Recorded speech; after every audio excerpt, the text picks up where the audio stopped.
Some days in Guyana, you'll be willing to bet that the sun is closer, or that there may even be two suns.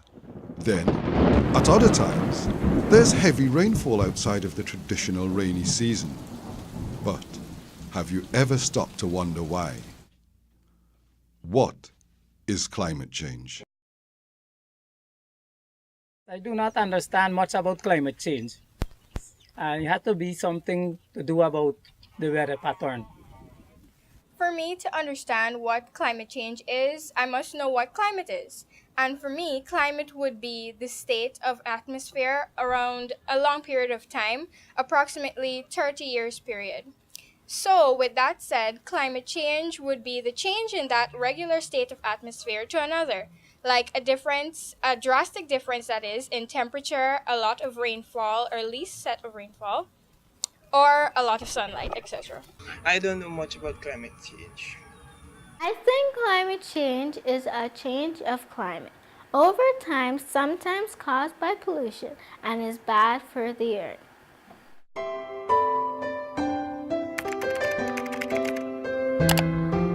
Climate change. Most people remember when the rainy seasons occurred between May and June and November and January. But these days, it seems as though any time of the year can be the rainy season, and that we are experiencing either heavier rains, or more heat, or longer dry spells.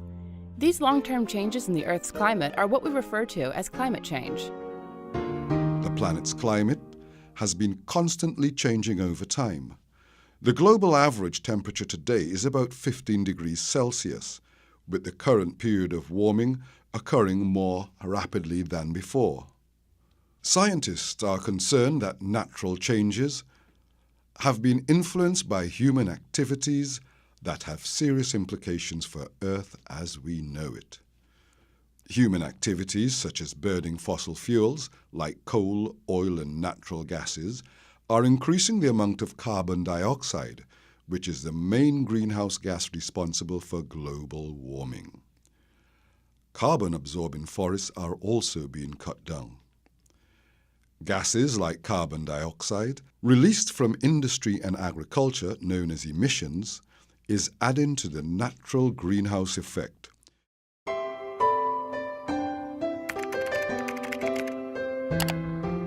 Greenhouse effect. Carbon dioxide, methane, and nitrous oxide are just some of the gases that are known as greenhouse gases. These gases, once in the atmosphere, prevent heat from escaping the Earth's surface. This is known as the greenhouse effect. However, the increase in these gases is responsible for the rise in the temperatures across the Earth, which causes the global warming of the planet and climate change. The consequences have been enormous over the years, and Guyana has not been spared. The changes could drive shortages in fresh water, bringing about major changes in food production conditions, and cause a rise in the number of casualties from floods, storms, heat waves, and droughts. In 2005, Guyana experienced its worst hazardous event. Within 1 month, the country experienced about 7 times more than the average rainfall, some 60 inches. That was a terrible flood. It affected me so much that you could see there's still a little bit of black mark on my house. Water on the veranda, water went right into the sitting room because I'm living at a lower level. So we had to really leave home, spend some time out at relatives who were living above water level, and until the water came away. But even then, the scrubbing and the cleaning and, all of these things that the water left was a source of discomfort. So apart from flooding, the after cleaning and making sure that nobody has, got diseases or contracted any kind of disease.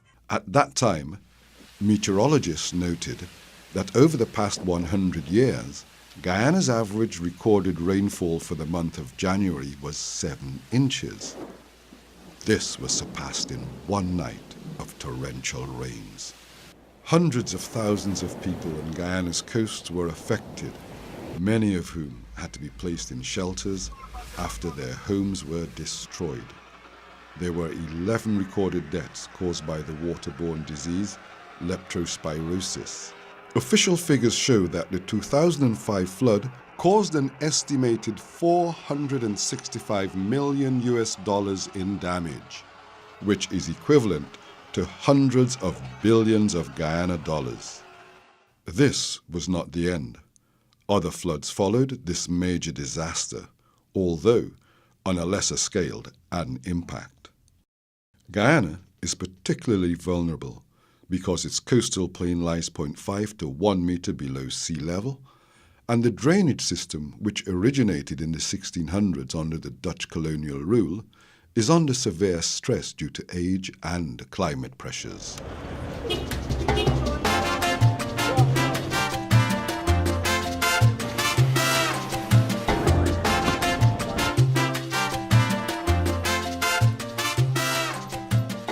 "90% of Guyanese live on the coast, which includes the capital city Georgetown. It is in these very regions that most of the sectors from which Guyana generates economic activities are operating." I am a farmer in Little Bayaboo, Mahaica River. What I understand from climate change is that you're getting different weather pattern in different times of the year, in different seasons. Take, for instance, like we usually get rain 2 times in the year, which is the May-June rain and the December rain. That is what all of us know. Traditionally, we used to get rains in those 2 periods. And in the August, September, we usually get dry, and in the March, April, usually be dry. But with the climate change stuff going on now, what happens is that sometime in March, April, you have heavy rain. And in August, September also you have rain coming in, and sometime in the May-June season when you supposed to get, or when you expected the rain, you're not getting any rain. So it's very difficult for farmers to actually predict how to plant, seeing that we are planting in low-lying areas where the land is prone to flooding very easily. So it is a challenge for farmers in terms of the weather, both wet and dry, because as farmers, we know that farming depends heavily on weather. Research has projected that climate change in Guyana may be reflected in temperatures increasing up to 4 degrees Celsius or a rise in sea levels up to 2 feet. Weather patterns will become more extreme. The intensity of floods will bring with it social and economic implications. Authorities are concerned that there will be greater influence of the tide further up the river due to salt water entering our freshwater systems in a process called saline intrusion, which can cause loss of crop yields. This occurs during extended dry spells. In the extreme dry season, what happens is that the salt water from the ocean tends to come up into these areas and go further up, like 10-15 miles up. It depends on how long the dry season prolongs for.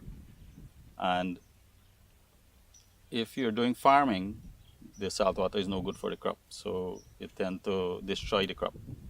So what happens in the dry season, you cannot plant anything because the salt water gets into the system and then you can't use it. In plant life, it really cuts down on the productive capacity of those plants.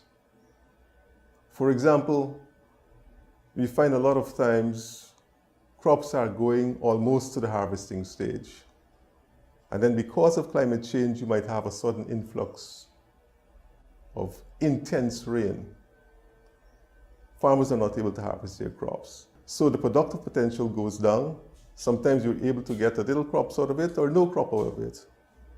And so its effect on the crop life basically is mortality and a reduction in its productive capacity. Climate change has affected me in the previous years very bad. The reason why I say very bad, because I had no knowledge about climate change. But after I went to a workshop in Georgetown, I was given the calendar. And from that, I actually work. For instance, I renovated my pen because it was much lower, and I know when to breed my stocks. Generally, climate change impacts livestock in a number of ways. The most important ones are in relation to temperature. The other one is in relation to relative humidity and what we refer to as precipitation, which is rainfall. The areas which are impacted negatively would cover areas such as production, that is, the number of animals you will get as a result of climate change will be significantly reduced. And if that happens, then there can be food shortages and prices can escalate. Another area is growth in terms of how fast these animals can grow. So you can get small animals come into the market, and it takes a longer time for farmers to bring their produce to the market, which means their cost of production will definitely go up. The other area is reproduction. Now, when the place is very hot or very humid, animals tend to preserve their life and they would not be involved in reproduction. So those are some of the areas, in addition to what will happen to disease resistance. As animals are stressed out, the whole immunity system is compromised and they're therefore more prone to attack from diseases and pests, which could lead to high mortality, which is death, or sick animals. This may result in higher incidences of vector-borne diseases such as malaria and dengue fever, as well as waterborne diseases such as cholera and diarrhea. The effects are very different in other parts of Guyana. Take the Rupununi, for instance. While the area has had its share of flooding, it is largely affected by droughts, which is compounded by climate change during the El Niño periods.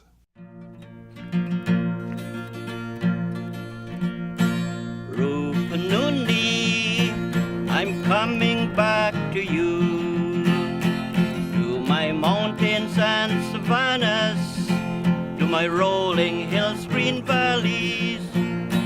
Rupununi, you're my home, sweet home, a place where I love to roam. Located in southwest of Guyana, in Region 9, the Rupununi has about 24,000 inhabitants, primarily indigenous peoples, whose livelihoods are largely sourced from farming. Temperature has potential impact on plant disease. Droughts followed by floods and pest outbreaks are said to be the most frequently occurring natural hazards in the region. During the latest bout of El Niño, wells and rivers, which are important sources of water, went dry. Tuna, atong, anai wisung hut anda mungla mungla ne banal tunu maki huwatauna. Sorong gabuk tabai, kagade. Her name is Elcina McDonald. She's saying that during this climate change and this rainy season, we have suffered a lot. We get in sickness because the water contaminated. And they get in fever, they get in fresh cold, plus they vomiting, they got this vomiting problems. I think climate change has been happening in different ways, bringing all kind of weather patterns and so on, which we never experienced before as the indigenous peoples, right? We look at high grounds to do our farming. Rightly, that is what he said, right? We go further into the forest, and we haven't had experiences on flooding and so on. But this climate change, we are still questioning as the indigenous peoples, right? How this climate change came about. Who have contributed to climate change? Yeah, the pollution that is coming, and many things, The implications were far-reaching. Wilting and increased pest infestation were the most widespread types of crop damage, particularly for cassava. which is the main staple food crop for residents. While the effects on crops were widespread, the impact on livestock were intense. There have been incidences of cows dying from lack of water. Right? They go to drink water sometimes in a drying up lake and get stuck, right? And can't come out. You got to get a truck to pull out your cow once it's stuck in the swamp. But with the building of that water reservoir at the back of this village, that should take care of the water problem for the cows during the dry season. Well, at this time of the year, this is the rainy season. You really cannot get enough firewood. All the firewood is wet in order for you to parch your farine. Is a natural basic people's food. And yeah, so as I said, they're trying now to save their crop during this rainy season. Some people have about 8, 10, 15 cans of farine already parched and put up. So when the need arises, they will have some farine to fall back on. Given these realities, Guyana has been working to put systems in place to ensure the country is better prepared to deal with the effects of not only flooding, but all other effects of climate change. In Guyana, there is a need to not just improve the hard structures to prevent flooding. A typical example is the concrete structure erected on the seawall to prevent a reoccurrence of the 2012-2013 overtopping, but also the natural systems of our mangroves. So this is how mangroves can play an important part in adapting and mitigating the impacts of climate change. Mangroves are a unique and beautiful species. They grow along the coastline in that area where the ocean meets land, or they grow in riverine areas. And scientists have proven that mangroves are able to reduce storm surges or reduce wave velocities, so that in areas where you have standing mangrove forests, it has the potential to reduce the impact of flooding on the coastline. In addition to that, when we're talking within the context of climate change, mangroves have the potential to reduce carbon stocks about 5 times more than other tropical forests. So for Guyana, adopting a mangrove protection and restoration program goes hand in hand with other climate change adaptation programs that are being implemented.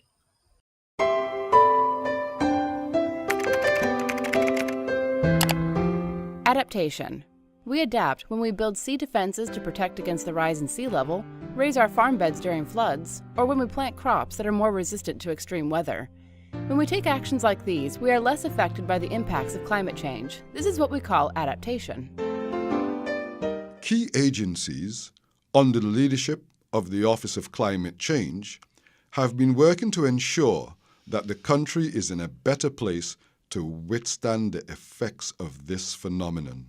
The Office of Climate Change is the department under the Ministry of the Presidency that has the mandate to lead government policies, strategies, and actions to address the impacts of climate change, to lead initiatives regarding climate change adaptation, mitigation, and resilience building. We are the focal point to the United Nations Framework Convention on Climate Change, and more recently the Paris Agreement. And so it is the mandate of the office to work across all sectors and at all levels, national, regional, to ensure that we incorporate climate actions in plans and policies, and ensure also that we fulfill our obligation under these international agreements.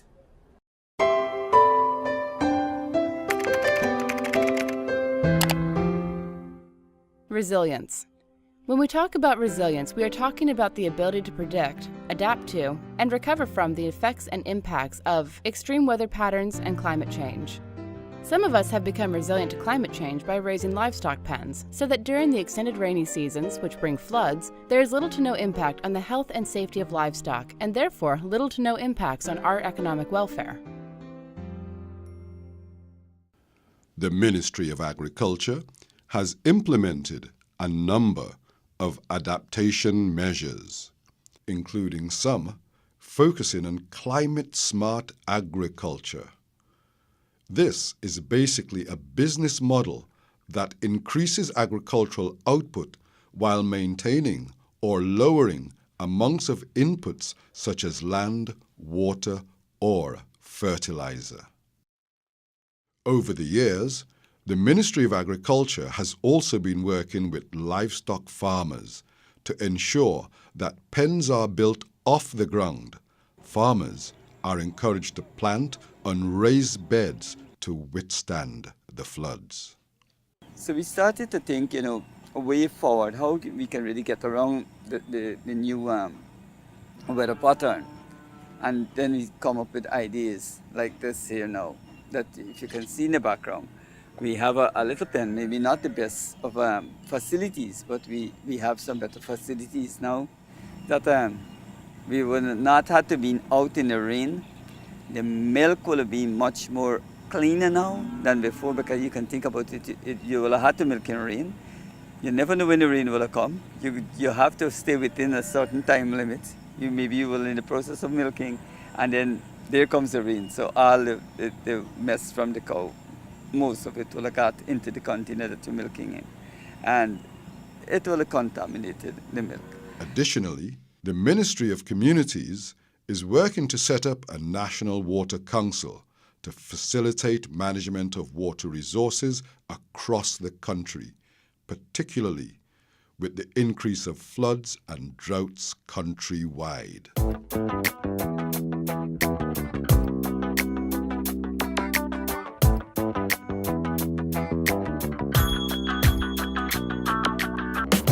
The two biggest energy consumers in any kind of in any building is either for heating or for cooling. In this case, in this building would be air conditioning systems in the building, but it starts with the building construction. So in this building, when we started construction of it, we built it to be as energy efficient as possible. And it wasn't because of climate change, it's just that it made economic sense. So I mean, we consume about $1 million of electricity a month in this building with all our air conditioning and everything. The building's 24,000 square feet.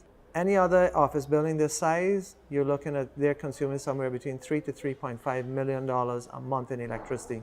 So we're actively saving ourselves $2 million a month in electricity. And that's why, that's the reason we did it, because it made economic sense. Energy efficiency and energy conservation contribute mainly to mitigation and reduction of emissions.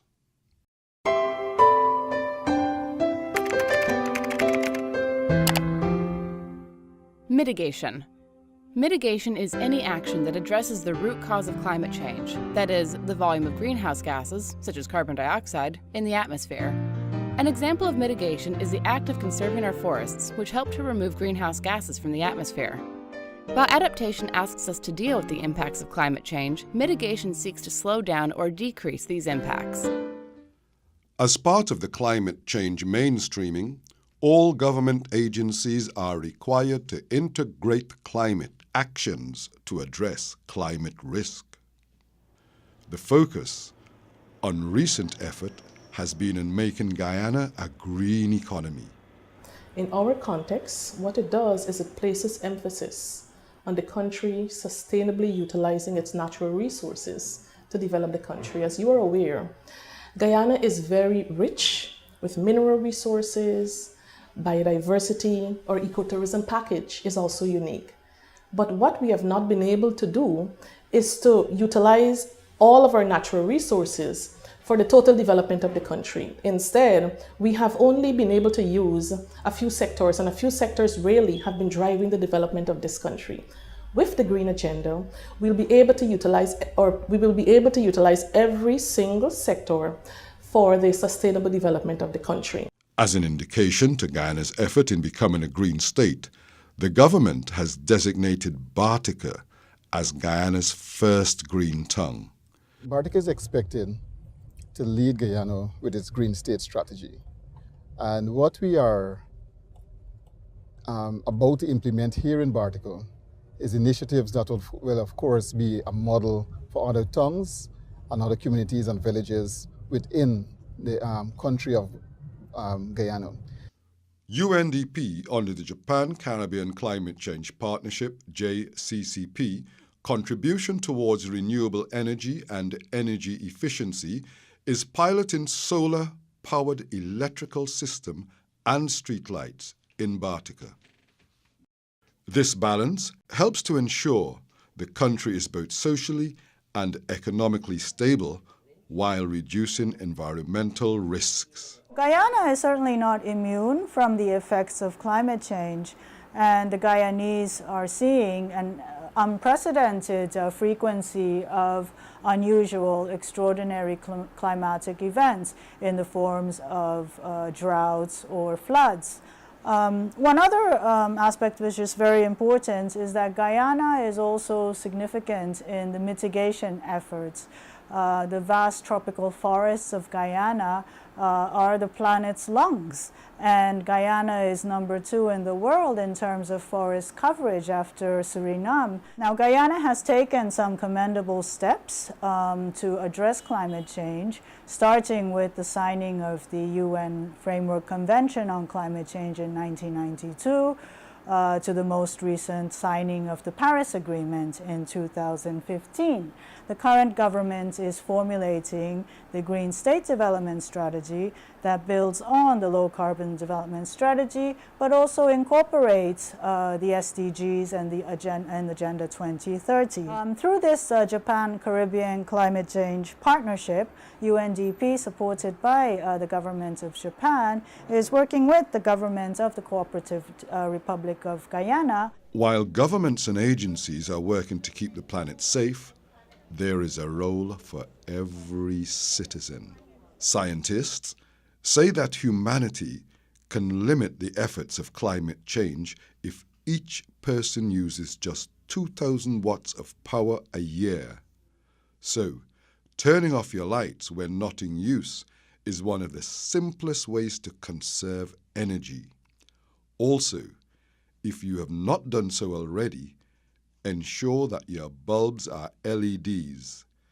These will not only help to save the environment, but will save you some money as well. As a result of the emissions from vehicles, the cleanest modes of transportation are walking or biking. They are also healthy habits to develop. Planting a tree may seem like a huge task, but doing so with your school, church, or youth group has also been identified as a way that the average person can attempt to mitigate the effects of climate change as trees take in carbon from the atmosphere. Each of us can do our part in making the environment friendly. This film has been made possible with financing from the government and people of Japan under the Japan-Caribbean Climate Change Partnership through the United Nations Development Programme, working in close collaboration with the Office of Climate Change, Ministry of the Presidency.